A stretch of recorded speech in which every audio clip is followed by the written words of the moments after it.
So Minnesota actually beat Philly 38-20. I did predict they would win. Didn't think there would be this many points scored. I had them winning 23-17. But Philly, they dropped to 3-3. Carson Wentz went 26 of 40 for 306 yards, an average of 7.7. Two touches, one interception. He got sacked twice for negative 14 yards. He had a quarterback rating of 94.4 and a QBR, because I know people like that one more usually. He had a 71.4.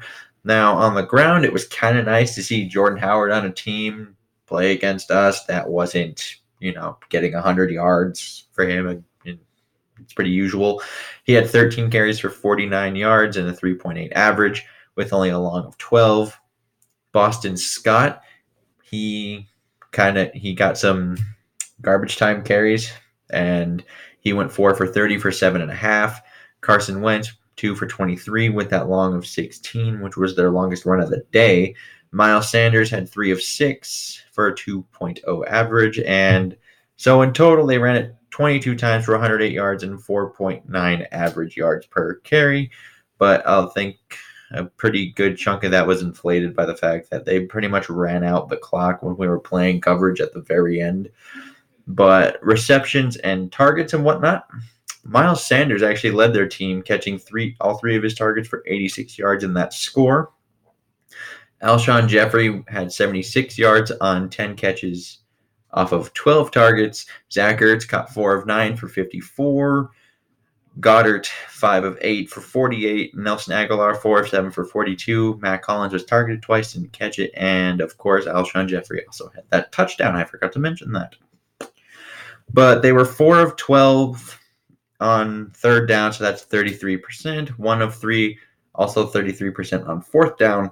They were -1 in the turnover margin. They were 1 for 1 in the red zone, and they had 7 penalties for 49 yards and 27:56 time of possession. Now, Cousins had himself a day. 22 of 29 for 333 yards and 11.5 average, 4 touchdowns, an interception that goes mostly on Diggs, actually pretty much entirely on Diggs, and 1 sack, lost 8 yards off of Brandon Graham when he came off to the inside, a rating of 138.4, which I think is possibly the exact same he had last week, and a QBR of 93.9. So good Kirk today. Pretty good Kirk. Alexander Madison actually led us today in terms of yardage and carries. Well, not carries, just yardage. My bad. He had 14 carries for 63 yards, 4.5 yards per carry, and a 35 long. Dalvin Cook didn't have a Dalvin Cook-esque game, but he carried it 16 times for 41 yards. That's only a 2.6 average, but he did get that one score late. Diggs, 2 for 18, one of them being an actual intended run. I'm not sure that second one was intended to be a run. Thielen, he had 1 carry, didn't get anything on it.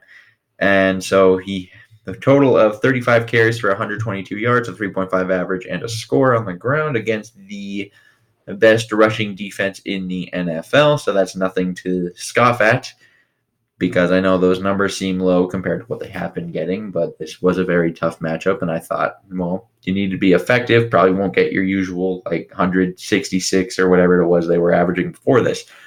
And in the receiving game, Diggs went off today. He caught 7 of 11 targets for 167 for 3 scores, and he averaged 23.9 yards a catch and had a long of 62. He also had a 51-yarder, I believe it was, or was it 52? There's one of those. And they couldn't cover him today, so it was just kind of nice to see Kirk actually hitting these deep throws, because they kind of really had to. Thielen, 6 of 8 for 57 yards, 9.5 average, and that first score. Kyle Rudolph caught all 3 of his targets and doubled his yardage on the season, going from, he only had 36 yards to this point, and he caught 36 yards today, so not bad. Irv Smith Jr. caught both of his targets for 29 yards, averaging 14.5 yards a catch. Olabisi Johnson only had 1 target and 1 catch, which was 16 yards, but it was kind of nice to see Cousins evade, and then he caught a diving catch off of that to convert. Treadwell actually got in as well. He caught a 15-yarder off of a 4th and 5 late. I was a little surprised to see them maybe not go for it necessarily in that kind of situation. I was a little surprised to see them throw it though. And then Dalvin Cook, both of his targets were caught for 13 yards, and he had a long of 11. So they were 2 of 10 on third down. That's only 20%. That's really bad. They need to get better at that. They were 1 for 1 on fourth downs and 3 of 4 in the red zone, thanks to Alexander Madison's fumble. That's 75%. They were +1 in the turnover margin, and they held the ball for 32 minutes and 4 seconds with only 4 penalties today for only 30 yards, and it appeared all of them were on that one drive. But offensively, Kirk had himself a day along with Diggs. It was kind of nice to see them actually have the pocket movement of Kirk Cousins. So you get him on the move more, kind of protect the interior of this offensive line a little bit more than what we've kind of seen with some of these other earlier games. Like it felt like in Green Bay and Chicago, we didn't always try to move him. I know we had the one bad play, the bootleg in Green Bay, but in Chicago, it really felt like they weren't moving him and he was just kind of a sitting duck there.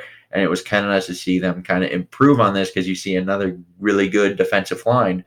And all of a sudden, you see him moving left, moving right off of these play action boots and these play action passes, which is really nice. And then obviously, Diggs was just running by people. And on that second touchdown pass, it's really good that Kirk Cousins hit that one just because I know for a fact people would not have let that one go. Because if you go back on that play off of that play action fake, if you look on the other side of the field, because Diggs was on the left, on the bottom of the screen, I guess, if you were watching it, and over on his right side, he had Olabisi Johnson just running free, and he pretty much just had to pick his guy. So it's a really good thing he actually hit that, because there's no way we would have all the conversations of, well, no, it's Kirk Cousins. He can't do this against a team where he kind of needs to win. Otherwise, that 8-8, usual stuff. And so it was really good to actually see him hit that, especially after some of these other deep throws that we've seen this year. I thought the O-line had a really good day in pass protection. I thought they were helped a lot by the scheme. I thought the play caller, Kevin Stefanski, really, really protected the offensive line well today, and that was good to see outside of that one sack by Brandon Graham, who came right up the middle. But it was an effective and not great day on the ground, which I kind of thought we had to have in order to win this game. I wasn't thinking we would have a great day on the ground, but I was thinking if we can keep it effective and we can have the threat of a run, that's when all of this offense kind of comes together. And getting Kirk out in space on those play action plays is not just, oh, that's just a Philly thing. That's how this offense is supposed to be ran. And that's when Kirk is usually at his best when things like this are happening. So this is the kind of formula I was talking about in a different video about the Giants. Or just, can we take anything away from it? And I thought we could, which was this kind of thing.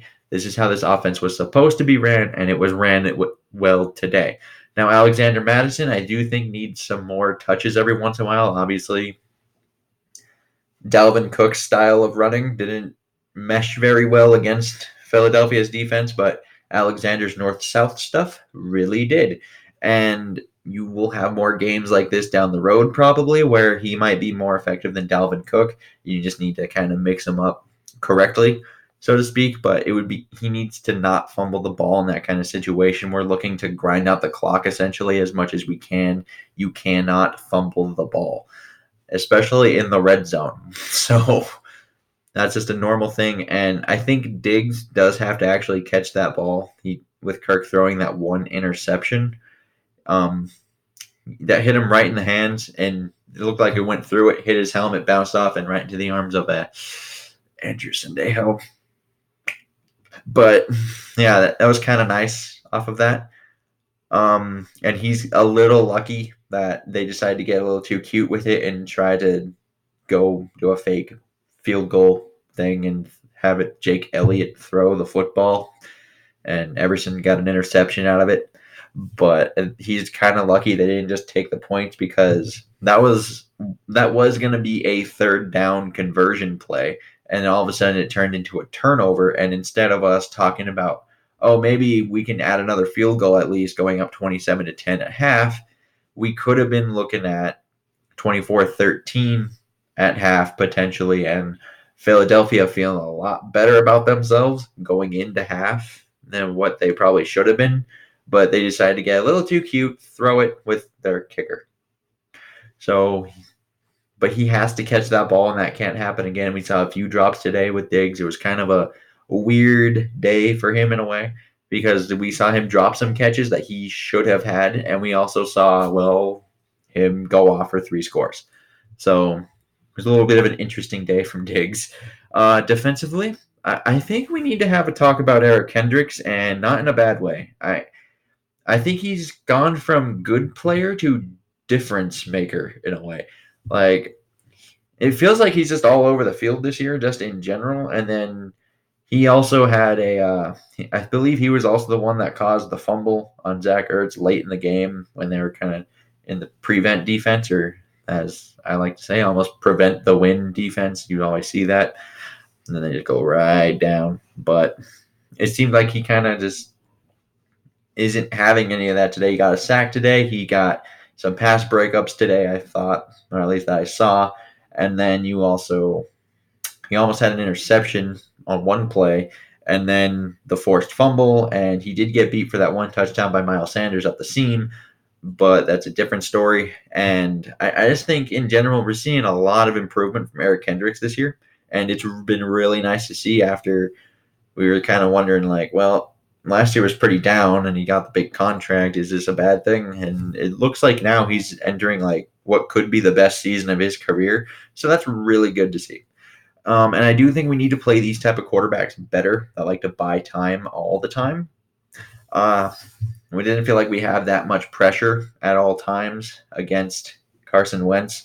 And I don't know if necessarily blitzing those quarterbacks is the right way to go, but I think maybe alter the way you rush them just as a group, because it felt like they were doing a lot of contain, but they weren't necessarily letting him run, but they were letting him scramble behind the line of scrimmage, buying time, and all of a sudden your secondary can't cover that long, and then that's how you get to some of those gains that they had, like Alshon Jeffrey being wide open in the middle of the field.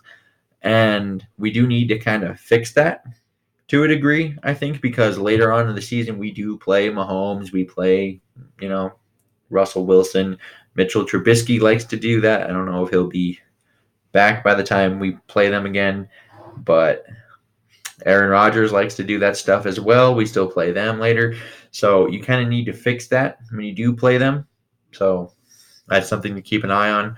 The third down defense seemed to be back to normal. And I thought, despite the yardage, I thought the secondary played pretty well today, because once again, he was just buying so much time that I knew they were going to allow yards, but it was all about allowing points, which ultimately 20 in this day and age really isn't that bad. It's pretty good from a defense in terms of allowing points. They created turnovers, but there's one more thing. There's one thing that I do think needs to be mentioned here. We had a 24-3 lead in the second quarter. Where did that go? They came back and made it 24-20, and it's not the first time we've seen this in big games from the Zimmer defense, where I can even go back all the way to the 2017 playoffs of the New Orleans Saints, where I can't remember if it was 17 or 24-0 or to 3, and they obviously came back, made it a game, and Diggs had the miracle play. But we've seen things like that from this Zimmer defense in these bigger games. So I think that's a pause for concern, just because we've seen it happen before. And just because we won today doesn't necessarily make that not a problem, I don't think. And special teams, just overall, it almost feels weird not to have kicker problems this year so far. So let's bang on the wood for that. And it was kind of nice to see them just overall today. It was nice to see them actually build a lead and put the foot on the gas pedal and leave it there for a little bit, because we've seen this team under Mike Zimmer, every time they get a lead, they go super ultra conservative, and then that's when we tend to see these teams crawling back. And that didn't really happen today, even though they did kind of come back, but they didn't necessarily take the foot off the gas pedal. It really hurt them by the fact that, they did take the ball in the second half and just go right down. And then our first drive in the second half was really bad, where it ended up being 1st and 30. And it almost felt like just punt it now before the turnover happens.